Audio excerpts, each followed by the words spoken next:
মাছের মধ্যে ভালোবাসি ইলিশ আর রুই, ওদিকে শাকের মধ্যে শুধুমাত্র পুঁই। তাই আমার ফেভারিট একটা রেসিপি আজকে আপনাদের সঙ্গে শেয়ার করে নিচ্ছি। ইলিশ মাছের মাথা দিয়ে পুঁই শাকের তরকারি। প্রথমে কড়াইয়ে সর্ষের তেল গরম করে নুন হলুদ মাখিয়ে রাখা ইলিশ মাছের মাথাগুলোকে ভেজে তুলে রাখবেন। তারপর সেই তেলেই শুকনো লঙ্কা ফোড়ন, কেটে রাখা আলু কচু দিয়ে সেগুলোকে একটু ভাজা ভাজা করে নেবেন।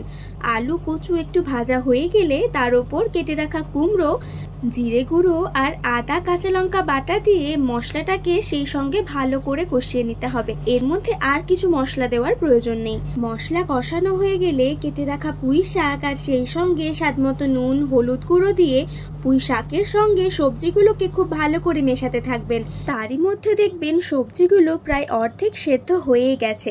তবে পুরোপুরি সেদ্ধ করে নেওয়ার জন্য 1 কাপ মতন জল দিয়ে ঢাকা দিয়ে রাখবেন 10 মিনিট মতন।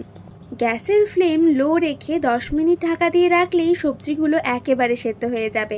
তাই নামানোর আগে সবশেষে ভেজে রাখা ইলিশ মাছের মাথাগুলো ছড়িয়ে দিলেই ইলিশ মাছের মাথা দিয়ে পুঁই শাকের তরকারি একেবারে তৈরি হয়ে যাবে। সেই সঙ্গে মা বানিয়েছিল কচু দিয়ে ইলিশ মাছের ঝোল, সেই রেসিপিটাও আপনাদের সঙ্গে শেয়ার করে নিচ্ছি।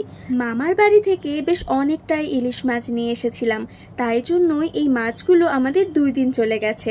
এবারে চলুন রেসিপিটা শেয়ার করে নিই। কড়াইয়ে সর্ষের তেল গরম করে নুন হলুদ মাখিয়ে রাখা ইলিশ মাছগুলোকে ভেজে তুলে রাখবেন।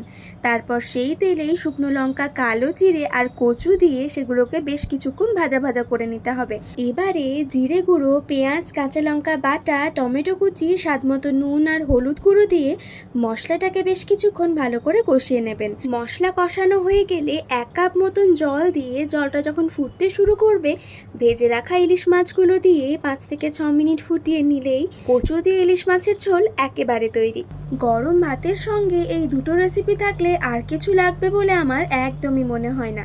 তবে ঘরোয়াভাবে রান্না করা এই দুটো রেসিপি আপনাদের কেমন লাগলো সেটা কমেন্টে অবশ্যই জানাবেন। এই দুটো রেসিপির মধ্যে ইলিশ মাছের মাথা দিয়ে পুঁই শাকের তরকারিটাই আমার একটু বেশি প্রিয়, তাই আমি এই তরকারিটা দিয়েই সব ভাত একেবারেই শেষ করে ফেলবো। তবে আপনারা জানাবেন এই দুটো রেসিপির মধ্যে আপনাদের কোন রেসিপিটা বেশি ভালো লাগলো।